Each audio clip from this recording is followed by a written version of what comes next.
Bismillahirrahmanirrahim. Baik, pada kesempatan ini kita akan membahas mengenai kaidah kesohihan hadis, dan yang menjadi fokus bahasan kita kali ini adalah mengenai ittisalus sanad, yaitu ketersambungan sanad.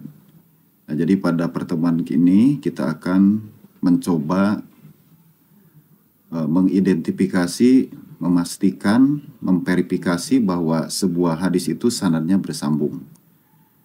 Baik, namun demikian kita terlebih dahulu akan mereview dulu mengenai definisi sahih itu sendiri ya, untuk murojaah saja, bahwa yang disebut dengan hadis sahih itu adalah di sini ma ittasala sanaduhu bil udul ad-dhabitin min ghairi syudud wala illah. Ada 5. Yang pertama adalah sanadnya bersambung, yang akan kita bahas pada pertemuan ini. Kemudian al-udul, artinya bahwa hadis itu diriwayatkan oleh orang yang adil. Kata kuncinya 2, adil itu yaitu at-taqwa dan al-muru'ah. Nah, ini sudah dijelaskan. Kemudian al-dhabitin, yang ketiganya adalah dhabat. Dhabat itu adalah penguasaan rawi terhadap sebuah hadis yang ia terima dari gurunya. Kalau penguasaannya itu melalui catatan tulisan, itu disebut dengan dhabat kitabah. Kemudian kalau itu penguasaan hadis yang ia terima dari gurunya dalam bentuk hafalan ya, maka itu disebut dengan dhabat sodar. Nah, itu yang ketiga. Kemudian keempatnya min ghairi syudud, hadisnya itu tidak syad. Ini akan dijelaskan. Kemudian wala illah, tanpa adanya penyakit. Nah, penyakit di sini yang dimaksud adalah sebuah penyakit yang mana sebuah hadis itu nampak oke-oke saja, baik-baik saja, sanadnya bersambung gitu kan, tapi sebetulnya ketika dilacak lebih dalam itu ternyata ada sebuah penyakit. Makanya untuk mengetahui keilatan sebuah hadis itu bukan pekerjaan yang enteng. Makanya ini di kalangan para ulama pun disebutkan hanya al-ulama al-khidab ya, yang betul-betul ahli, kompeten dan mendalam pengetahuannya, yang bisa mendeteksi adanya suatu ilat, penyakit pada sebuah hadis. Ya, karena tadi saya katakan secara lahir nampak oke-oke saja, tapi sebetulnya ada penyakitnya. Nah, ini. Baik, nah kemudian di sini saya barusan definisi menurut kitab ya, Tadribur Rawi. Nah, ini saya tuliskan sumbernya halaman 32, cetakan tahun 2006. Kemudian ada definisi yang lain yang disampaikan oleh Ibnu Solah, bahwa yang disebut dengan hadis sahih itu adalah al-musnadu alladzi yattasilu isnaduhu binaklil adli ad-dhabit ila muntaha wala yakunu syadan wala mu'allalan. Pada prinsipnya sama definisinya, cuman di sini ada kata-kata al-musnadu ya. Nah, ini saya jelaskan apa itu yang disebut dengan musnad. Nah, di sini bisa Bapak Ibu semuanya baca saja ya.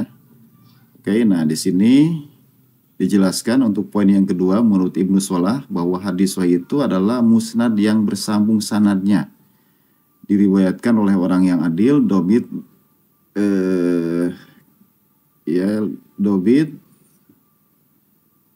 hingga akhir sanad, tidak ada sad. Nah, ini sama. Nah, cuman dari sini, dari catatan mengenai kata-kata sad itu adalah kata-kata musnad itu didefinisikan adalah suatu hadis yang sanadnya terhubung sampai kepada Nabi Shallallahu Alaihi Wasallam. Nah, itu pengertian al-musnadu itu ya, dalam pengertian yang disampaikan oleh Ibnu Solah. Nah, jadi dengan demikian, dengan pengertian seperti ini, maka suatu hadis yang sanadnya hanya sampai kepada sahabat atau tabi'in dan sebagainya itu tidak dikategorikan hadis sahih. Itu tentu saja dalam pengertian beliau ya. Nah, tapi kalau menurut saya itu barangkali ketidaksohihannya itu bukan dari segi rawinya saja, karena ada banyak hadis-hadis yang katakanlah mauquf tapi sanad-sanadnya itu, rawi-rawinya itu makbul, nah gitu. Nah, cuman memang yang namanya hadis mauquf ataupun maktu itu di kalangan para ulama ada banyak pendapat ya. Tentu saja ada mulai ihtijaj itu tidak bisa dijadikan sebagai hujah dalam arti hujah dalam sebuah hukum ya. Nah, tapi kan kalau sifatnya kata-kata saja ya, kata-kata mutiara dari sahabat dan sebagainya kan itu oke-oke aja, kita terima itu baik ya. Nah, itu. Namun memang di dalam kaitannya hadis mauquf itu di kalangan para ulama pun ada beragam banyak pendapat apa bisa dijadikan sebagai hujah atau tidak. Itu insya Allah ini akan kita bahas. Baik, nah ini adalah poin ataupun topik yang pokok yang kita bahas pada pertemuan kali ini, yaitu makna ittisalus sanad, pengertian ittisalus sanad. Nah ini saya kutip dari bukunya Al-Ustadz Mahmud Tohan, Taisir Mustalah Hadis ya. Mungkin Bapak Ibu semuanya punya buku ini dan ini memang sangat baik untuk dimiliki ya. Nah ini kata beliau yang disebut dengan ittisalus sanad itu adalah bahwa anna kulla rawin min ruwatihi qad akhadahu mubasyarah amman fauqah min awwalis sanad illa muntaha. Nah jadi yang disebut dengan ittisalus sanad itu adalah bahwa setiap rawi itu mengambil atau menerima hadis secara langsung dari orang yang ada di atasnya. Ya tentu saja dari gurunya, dari awal hingga akhir. Katakanlah si A menerima dari si B menerima dari si C menerima dari si D misalkan menerima dari si E menerima katakanlah dari sahabat, dan sahabat pun mendengarnya dari Rasulullah SAW. Nah itu, jadi di sini yang namanya ittisalus sanad itu adanya kepastian bahwa antara satu rawi dengan rawi yang lainnya ya itu bersambung. Nah gitu, dan betul-betul mereka itu sejaman dan menerima hadis. Nah gitu. Karena nanti ada kasus orang yang sejaman ya tapi tidak menerima hadis. Nah kayak gitu. Nah ini yang disebut dengan ittisalus sanad itu, di mana si rawi itu memang sejaman, kemudian juga memang itu ada hubungan guru dengan murid ya. Oke. Nah itu kemudian dengan definisi seperti ini ya, maka sebuah hadis yang katakanlah putus di awal sanad nanti itu diistilahkan dengan hadis mu'allaq ya. Putus sanadnya itu bisa putus di awal sanad ya, bisa satu atau bisa dua ya, itu mu'allaq. Kemudian ada mu'dol, putus dua secara berurutan. Kemudian mursal itu putus di akhir sanad. Nah akhir sanad itu biasanya dipersepsikan sebagai sahabat ya, dimana gambarannya tabi'in menyampaikan sebuah hadis dengan menyandarkannya itu langsung kepada Rasul. Nah itu gambaran pokok dari hadis mursal ya. Oke. Baik, nah itu ittisalus sanad ya. Nanti kita akan jelaskan dengan diagram ya, dan juga contoh kitab ya. Oke. Nah di sini bagaimana cara mengidentifikasi ketersambungan sanad. Nah ini topik kita yang pokok pada kali ini. Karena untuk menilai sebuah hadis ya, yang pertama kali kita nilai itu adalah tentu saja sanadnya. Tapi nanti ketika sanad memang sudah fix dan sebagainya, itu tidak berhenti pada penelitian sanad saja, tapi juga nanti ada penelitian terhadap matannya itu. Nah itu, jadi makanya kajian ilmu hadis itu secara garis besar tentu saja dua. Yang pertama adalah mengkaji sanad, yaitu rawi-rawi, dan yang keduanya adalah matan hadisnya itu sendiri. Nah itu pun menjadi objek pembahasan. Nah baik, untuk langkah pertama mengetahui sebuah hadis itu adalah hadis yang sahih, tentu kita harus dulu meneliti sanadnya ya, rawi-rawinya ya. Rawi-rawinya itu apakah memang bersambung seperti yang tadi dikatakan, terhubung ya, terkoneksi dari awal hingga akhir, atau ada yang putus. Nah gitu. Lalu kitab apa yang diperlukan untuk mengetahui itu? Nah ini. Jadi untuk mengetahui itu tentu kita harus meneliti masing-masingnya melalui kitab Rizal atau biografi Rawi. Nah, kayak gitu ya. Jadi kalau disebut dengan kitab Rizal itu maksudnya kitab biografi para rawi. Nah, meskipun memang kitab Rizal ini banyak sekali bentuknya dan juga jenis-jenisnya ya, ada banyak sekali. Ada yang misalkan hanya fokus menjelaskan mengenai masalah tobakoh, ada yang fokus membahas al-wafayah gitu kan, kematian dan kelahiran gitu kan. Ada juga yang membahas di sana khusus menerangkan rawi-rawi katakanlah yang sikoh ya. Ada juga fokus membahas ataupun menghimpun rawi-rawi yang lemah dan sebagainya. Nah, jadi kalau dikatakan kitab Rijalul Hadis ini sifatnya masih umum tentu saja. Namun di sini saya akan menghadirkan sebuah kitab yang cukup komprehensif ya, membahas itu semua mengenai rawi, yaitu kitab Tahdhibut Tahdhib. Yang sebenarnya kitab Tahdhibut Tahdhib ini adalah merupakan ringkasan dari kitab Tahdhibul Kamal. Nah, Tahdhibut Tahdhib ini adalah kitab yang disusun oleh Imam Ibnu Hajar al-Asqalani ya. Jadi beliau menyusun kitab itu meringkas dari kitab Tahdhibul Kamal yang disusun oleh Imam Al-Mizzi. Nah itu. Baik, kita untuk tidak berlama-lama kita langsung saja praktekan. Ini saya sajikan sebuah hadis. Haddatsana Mu'ammal ibnul Fadl al-Harani akhbaruna Aisyah bin Yunus akhbaruna Ja'far bin Maimun al-Anmat. Hadatsana Abu Utsman, yang mana Abu Utsman itu nama lainnya Abdurrahman bin An-Nahdi ya. Ini ada salah, maaf. Kemudian An Salman qala Rasulullah sallallahu alaihi wasallam, inna rabbakum hayyun karim yastahi min ibadihi idza rafa'a yadayhi ilaih ayyuraddahuma sifron. Nah, ini hadis ini diriwayatkan oleh banyak muhadis, diantaranya adalah Abu Dawud, ini nomor 1485, kemudian Imam Tirmidzi, kemudian juga Sahih Ibnu Hibban, Sahih Ibnu Majah. Nah, jadi ini hadis ini terrecord ya dalam beberapa kitab hadis. Nah, hadis ini kita akan mencoba meneliti apakah betul dari Abi Dawud ya. Jadi saya fokusnya ke Abi Dawud ya. Saya mengambil sanad yang dari Abi Dawud ya. Nah, jadi Abi Dawud ini apakah betul menerima dari gurunya Mu'ammal, dan begitupun Mu'ammal menerima dari gurunya Aisyah bin Yunus. Kemudian apakah Isa bin Yunus menerima hadis dari Ja'far, kemudian Ja'far menerimanya dari Abu Utsman An-Nahdi, kemudian Abu Utsman An-Nahdi menerimanya dari Salman Al-Farisi. Nah, kita akan meneliti, melihat, memverifikasi, membuktikan apa betul nggak tersambung.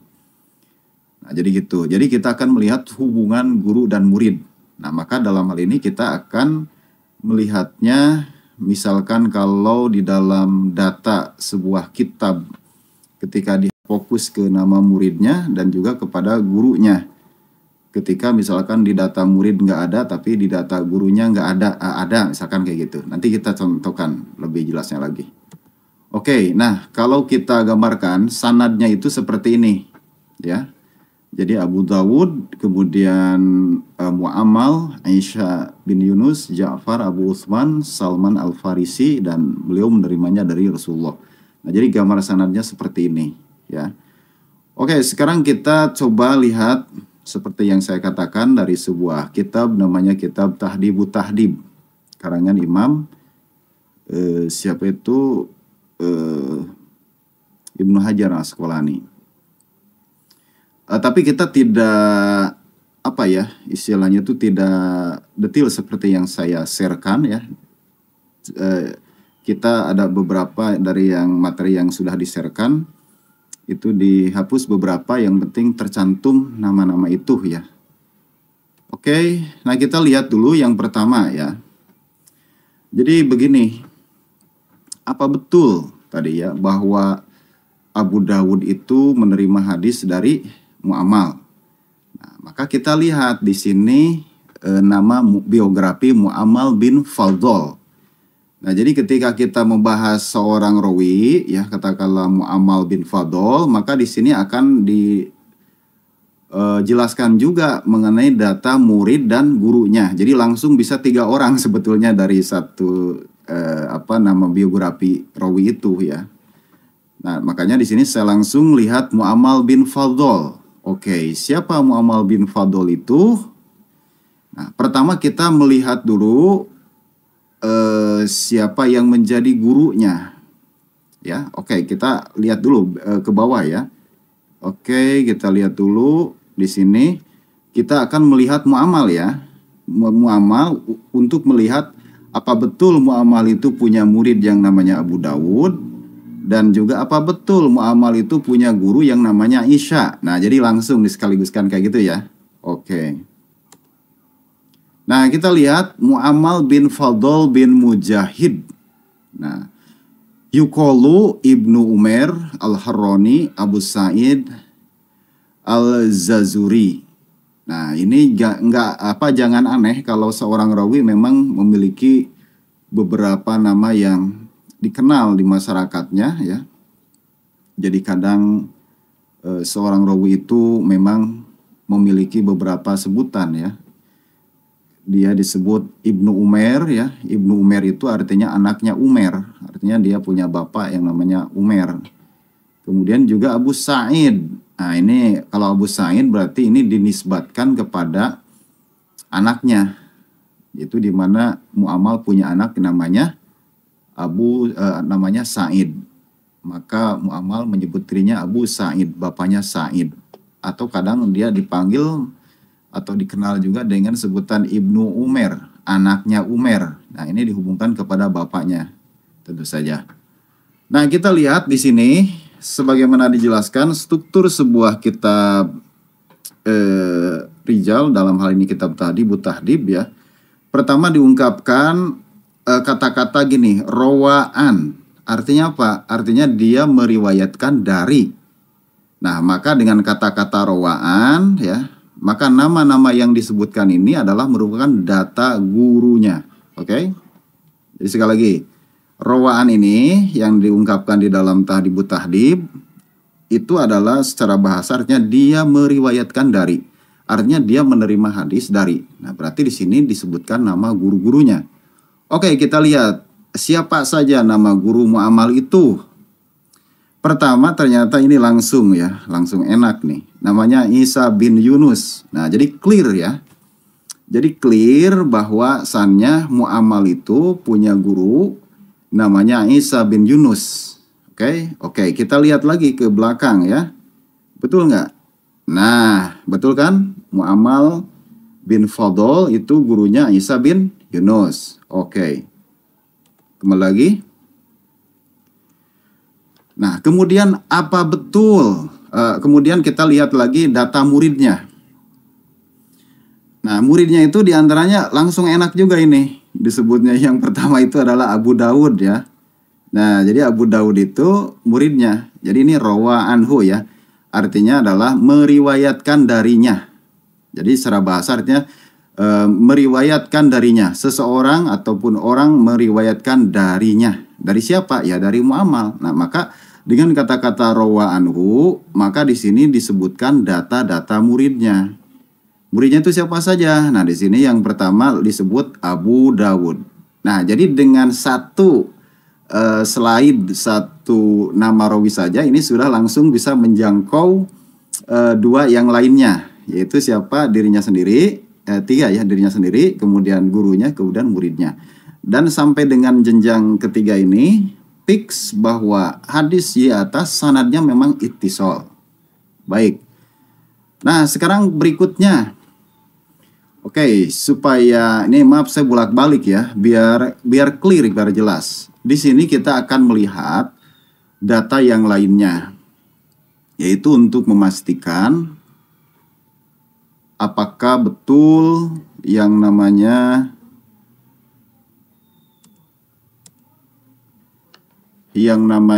siapa Isa bin Yunus itu punya guru namanya Ja'far. Nah, kayak gitu ya. Nah, jadi kita akan memastikan apakah betul bahwa Isa bin Yunus itu berguru ya kepada Ja'far. Kemudian sekaligus saja apakah betul bahwa Ja'far itu sebaliknya punya murid yang namanya Yunus. Dan selanjutnya sekali lagi adalah apa betul Ja'far itu menerima hadis dari Utsman? Dan apa betul Utsman itu menerima hadis dari Salman Al-Farisi? Nah, jadi kita langsung dibuat sederhana seperti ini ya. Seperti tadi. Oke. Kita lihat. Ini Ja'far bin Maimun ya. At-Tamimi Abu Ali. Abu Ali itu artinya kunyah ya. Karena memang masyarakat Arab itu, terutama para perawi hadis itu, kunyah itu memang sangat penting. Itu akan menjadi pembeda antara seorang rawi dengan rawi yang lainnya. Ataupun nanti ada yang namanya lakob. Nah, kita akan melihat Ja'far bin Maimun At-Tamimi. Pertanyaannya, apakah betul bahwa Ja'far bin Maimun At-Tamimi itu punya murid yang namanya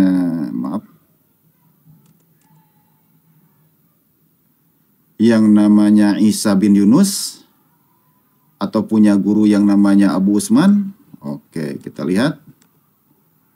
Nah, Ja'far bin Maimun At-Tamimi rawaan, dia meriwayatkan hadis dari. Nah, ini berarti disebutkan data gurunya. Kalau ini tidak langsung enak ya. Ini ada Abdurrahman bin Abi Bakroh, Abi Tamimah, kemudian Abi Utsman An-Nahdi. Nah, clear ya di sini. Jadi ternyata betul kalau yang namanya Ja'far bin Maimun itu punya guru yang namanya Abu Utsman. Itu ya. Oke, dan apa betul bahwa Ja'far bin Maimun itu punya murid yang namanya Isa? Nah, kita lihat cek wa anhu, dia meriwayatkan darinya.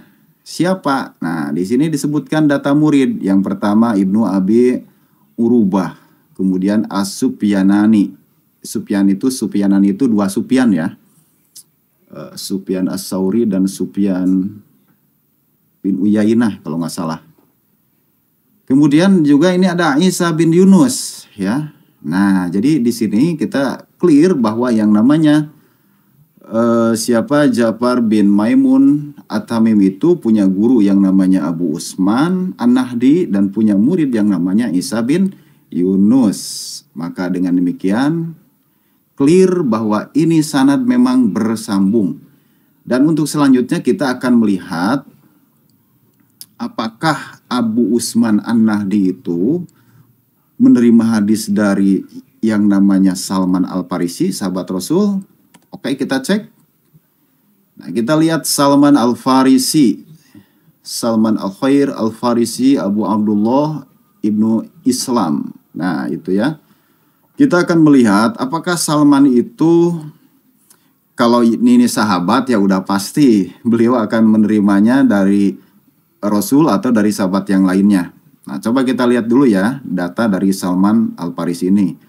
Pertama, rawaan, dia meriwayatkan dari siapa? Ya dari Nabi. Ya, karena kan beliau sahabat, otomatis dia menerima hadis itu ya dari Nabi atau mungkin juga dari sahabat yang lainnya. Karena memang tidak semua sahabat itu menerima hadis langsung dari Nabi, ada kalanya dan banyak juga itu menerima dari sahabat yang lainnya. Karena memang hal ini oleh Rasulullah pun sudah diwanti-wanti ya. Fal yuballighu asyahid al-ghaib. Hendaklah yang hadir itu menyampaikan kepada yang enggak hadir. Nah, kayak gitu ya. Oke, nah kemudian wa anhu. Wa anhu itu artinya di sini tadi saya katakan secara terjemah artinya menerima hadis darinya. Dari siapa? Dari Salman. Siapa saja? Nah, ini ada Ibnu Uzroh, Ibnu Abbas. Nah, ini adalah sahabat. Abu Sa'id Al-Khudri. Abu Sa'id Al-Khudri juga sahabat. Nah, jadi di sini artinya Salman itu ya menyampaikan hadis yang ia terima kepada sahabat yang lainnya. Dan begitupun kadang dia menerima hadis itu tidak langsung dari Rasul tapi dari sahabat yang lainnya juga. Jadi ada saling meriwayatkan ya di antara para sahabat juga. Aisyah meriwayatkan dari Abi Hurairah dan juga sebaliknya. Abu Tufail, kemudian Ummu Darda, nah ini kan generasi sahabat. Kemudian Abu Utsman An-Nahdi. Nah, berarti Abu Utsman An-Nahdi ini adalah tabi'in kalau ini mah ya. Jadi di sini fix clear bahwasannya yang namanya Abu Utsman An-Nahdi betul-betul menerima hadis dari Salman Al-Farisi. Oke, maka dengan penjelasan seperti itu, maka menjadi clear, menjadi jelas bahwasannya hadis dengan redaksi matan yang ini, setelahnya kita teliti, kita verifikasi ya, itu ternyata bersambung. Betul bahwa Abu Dawud berguru kepada Mu'ammal, betul bahwa Mu'ammal berguru kepada Isa bin Yunus, dan betul juga Isa bin Yunus berguru kepada Ja'far, tapi bukan pada saya ya. Kemudian Ja'far juga betul berguru kepada Abu Utsman. Abu Utsman juga betul berguru kepada Salman Al-Farisi, dan Salman menerima hadis itu dari Rasulullah SAW. Nah, itu barangkali gambaran dari bahasan mengenai ittisolus sanad ya. Jadi ketersambungan sanad, dan ini tentu saja saya harapkan bapak-bapak, ibu-ibu semuanya juga, adik-adik juga ya, karena ada yang di bawah dari saya juga banyak, itu berlatih. Jadi tidak ada cara lain untuk memahami ini semua kecuali adalah dengan cara kita berlatih ya, berlatih itu. Oke, baik, itu saja untuk pertemuan kali ini. Terima kasih atas perhatiannya. Kita akhiri saja dengan doa. Subhanakallahumma wa bihamdika asyhadu an la ilaha illa anta astaghfiruka wa atubu ilaik. Wassalamualaikum warahmatullahi wabarakatuh.